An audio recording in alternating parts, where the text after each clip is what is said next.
شادی ہے، زہرا کی شادی ہے، جگ میں منا دی۔ بسم اللہ الرحمن الرحیم۔ تمام تعریفیں اللہ کے لیے، درود اور سلام محمد اور آل محمد کے لیے۔ آج کی تاریخ چونکہ عقد مولائے کائنات علی بن ابی طالب اور رسول اللہ کی اکلوتی اور پیاری بیٹی حضرت فاطمہ زہرا سلام اللہ علیہا کے عقد کی تاریخ ہے، اس لیے ہم آپ کی عقد اور شادی کا ذکر کچھ دیر کریں گے، چونکہ خوشی کی تاریخ ہے، مسرت کی تاریخ ہے۔ تمام مومنین کو اس پر خوش ہونا چاہیے اور میلاد سب کو منعقد کرنا چاہیے۔ گھروں میں بھی آپ اس خوشی کا اظہار کریں اور عید کی طرح اس تاریخ کو منائیں، اس لیے کہ یہ اسلام کی وہ شادی ہے کہ جس کو رسول اللہ نے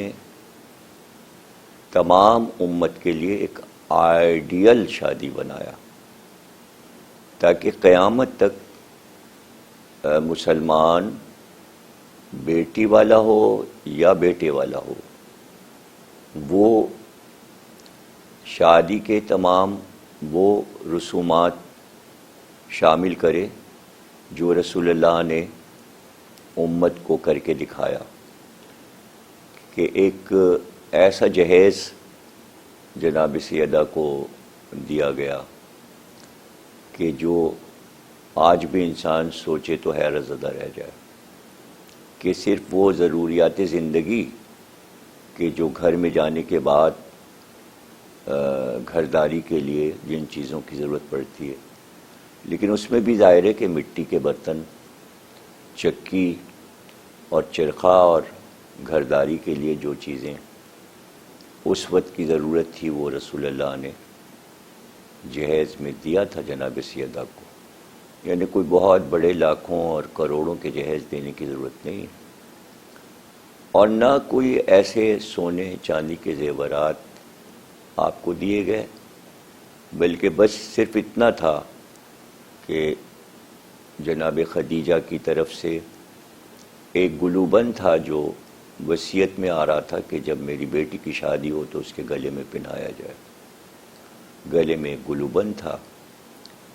اور جناب حمزہ کی بیٹی نے شادی میں شرکت کی تھی، وہ مکے سے آئی تھی مدینے اس شادی کے لیے، تو انہوں نے دو بازو بند، بعض نے لکھا ہے کنگن یا بازو بند، جوشن جسے کہتے ہیں عربی میں،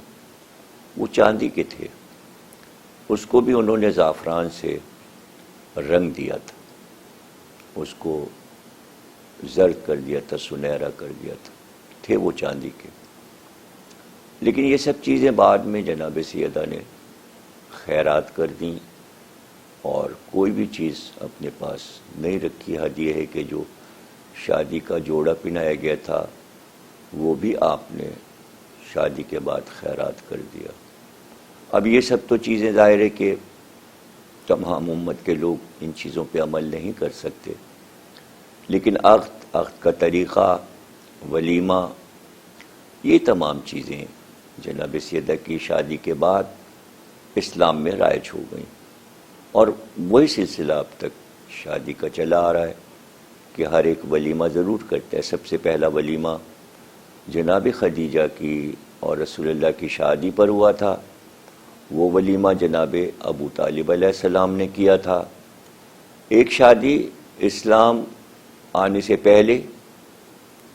بعثت سے پہلے، قرآن آنے سے پہلے ایک شاندار شادی ہوئی جسے رسول اللہ اور جناب خدیجہ کی شادی کہتے ہیں، اور دوسری شادی جو کہ اسلام میں عظیم الشان ہوئی، تاریخ میں جس کا ذکر آیا تفصیل کے ساتھ، وہ مولائے کائنات اور رسول کی بیٹی جناب فاطمہ زہرا کی شادی تھی۔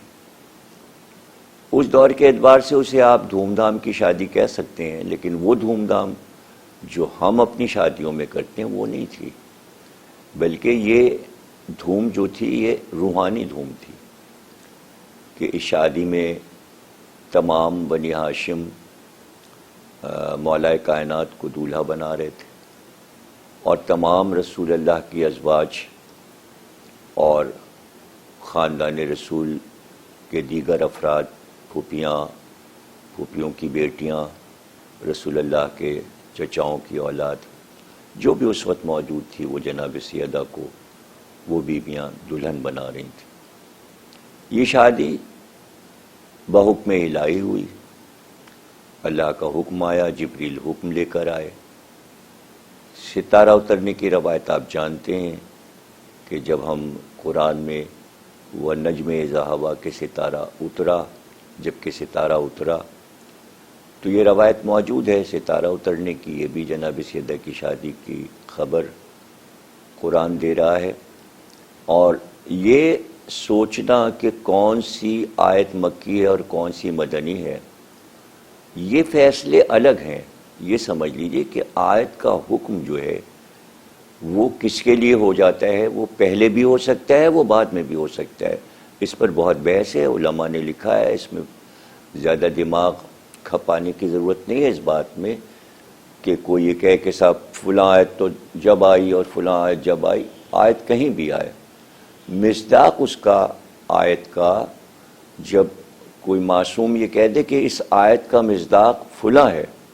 تو پھر وہ بدل نہیں سکتی بات، پھر کسی راوی کے کہنے سے اس بات کو نہیں مانا جائے گا۔ ہم اولیت دیتے ہیں قول معصوم کو۔ تو اسی طرح آپ دیکھیے کہ سورہ رحمان جو ہے وہ جناب سیدہ اور حضرت علی کی شادی کو بیان کر رہا ہے، اور جو مرج البحرین یلتقیان، بظاہر لوگ یہ تلاش کرتے ہیں کہ دو سمندر کہاں پہ مل رہے ہیں، لیکن جب امام صادق علیہ السلام سے پوچھا گیا کہ یہ سمندر کہاں مل رہے ہیں تو آپ نے کہا کیا تم سمجھ رہے ہو کہ کوئی دنیا کے دو سمندر مل رہے ہیں؟ نہیں، یہ علم و نور کے دو دریا ہیں جنہیں اللہ نے ملایا مولا کائنات علی ابن ابی طالب و جناب سیدہ کی صورت میں، یعنی یہ امامت اور شریعت اور رسالت کا رشتہ ہو رہا تھا۔ تو سورہ رحمان نے اسی بات کو بیان کیا۔ اب اسی لیے دیکھیے سورہ رحمان کو خطاب جو ملا اور رسول قرآن کا خطاب ملا، دلہن، سورہ کو دلہن کہتے ہیں، اتنا سجا ہوا سورہ ہے وہ، ظاہر ہے کہ شادی کی خبر دے رہا سورہ۔ جیسے سورہ یاسین کو قلب قرآن کہتے ہیں، ایسی سورہ رحمان کو عروس القرآن کہتے ہیں۔ عروس معنی عربی میں دلہن کے ہیں۔ تو یہ خطاب ہے سورہ کا، اور سورہ کو آپ پڑھتے جائیں تو پوری شادی اور اس کے آگے شادی کے بعد تک سورہ نے سب کچھ اس میں بیان کر دیا ہے اور تعریف کر دی ہے۔ تو یہ شادی جو ہوئی تو ظاہر ہے کہ رسول اللہ کی اکلوتی بیٹی تھیں، تو رشتے تو آنے تھے، اس زمانے میں دستور تھا کہ لوگ رشتے دیا کرتے تھے، لیکن رسول اللہ نے کسی کے رشتے کو پسند نہیں کیا۔ اور اس بات کو شاعر جب بھی بیان کرتا ہے تو بہت ہی دلچسپ منظر بن جاتا ہے۔ در دل آبادی نے یہ مصرے کہے، پیغام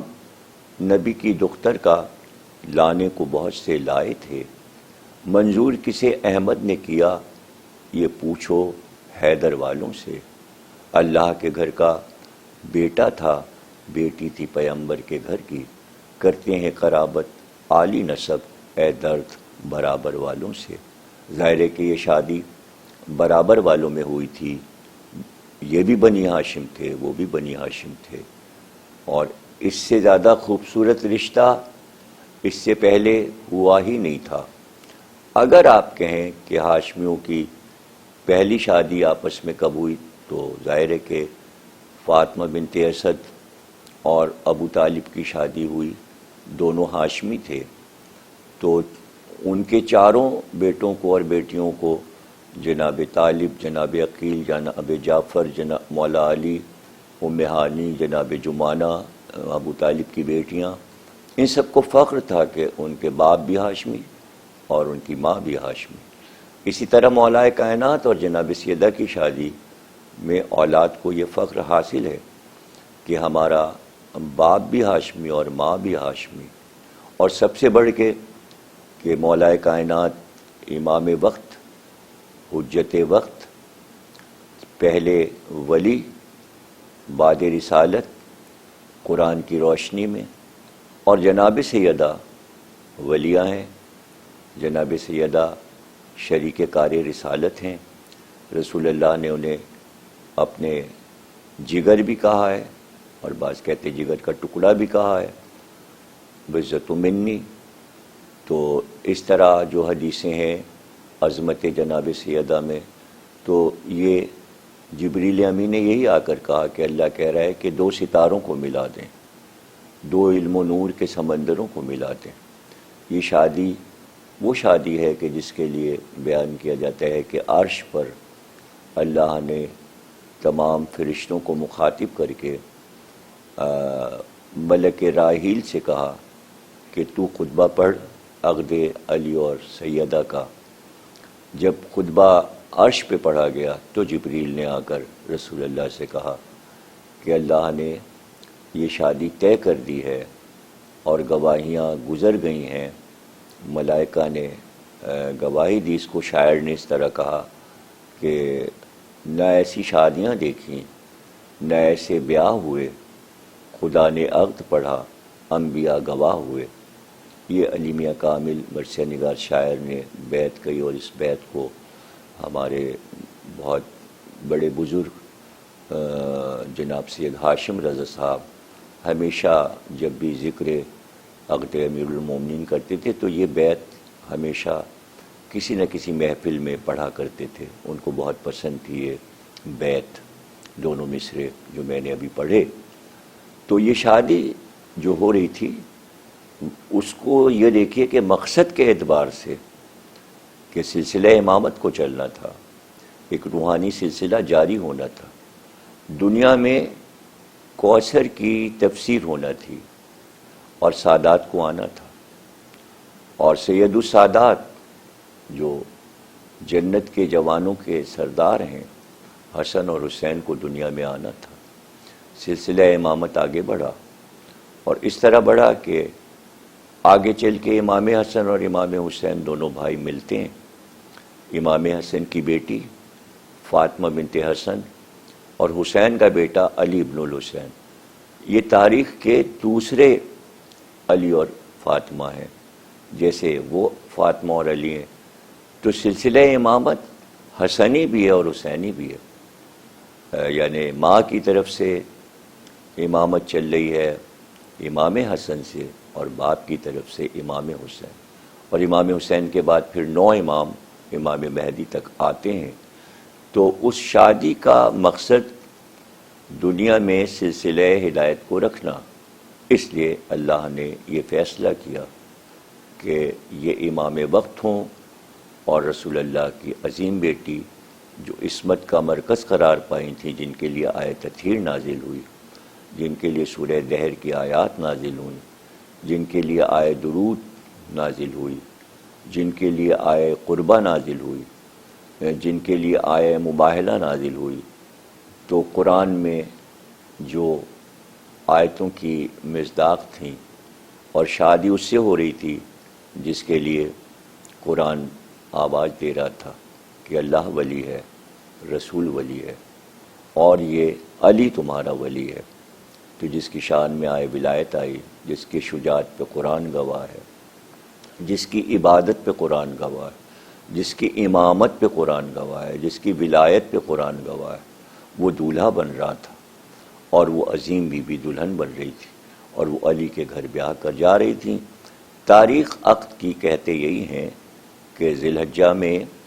عقد ہوا، پہلی یا دوسری کو ابتدائی تاریخوں میں، اور رخصتی آپ کی 5-6 مہینے کے بعد ہوئی، اور وہ تاریخ جو دی جاتی ہے عام طور سے جو مستند سمجھی گئی ہے وہ 15 رجب کی ہے۔ 15 رجب کو آپ کی رخصتی ہوئی، اور رخصت ہو کر آپ مولا کائنات کے گھر میں آئیں، اور ہم سب ایک دوسرے کو مبارکباد دیں، اس شادی کی مبارکباد دیں جشن کی مبارکباد دیں. شعراء کو چاہیے کہ اس موقع پر قصائد لکھیں، منقبتیں لکھیں، اور خطیبوں کو چاہیے کہ اس عقد کے دن اس عقد کا تفصیل کے ساتھ ذکر کیا کریں، تاکہ بچوں کو پتہ چلے کہ شادی کہاں کرنی چاہیے، کس طرح کرنی چاہیے، کیا طریقہ کار ہے. یہ آج کی زندگیوں کے مسائل ہیں، اور ان مسائل کا حل انہی معصومین کے کردار میں ہمیں ملتا ہے. اس کو بھلانا نہیں چاہیے، ان چیزوں کو یاد رکھنا چاہیے، ان تاریخوں کو بھی یاد رکھنا چاہیے. بہت بہت شکریہ آپ حضرات نے ہماری تقریر سماعت فرمائی. مبارک یا نبی اللہ، نبی اللہ، مبارک یا رسول اللہ، رسول اللہ. جگ میں منادی ہے، زہرا کی شادی ہے، زہرا کی شادی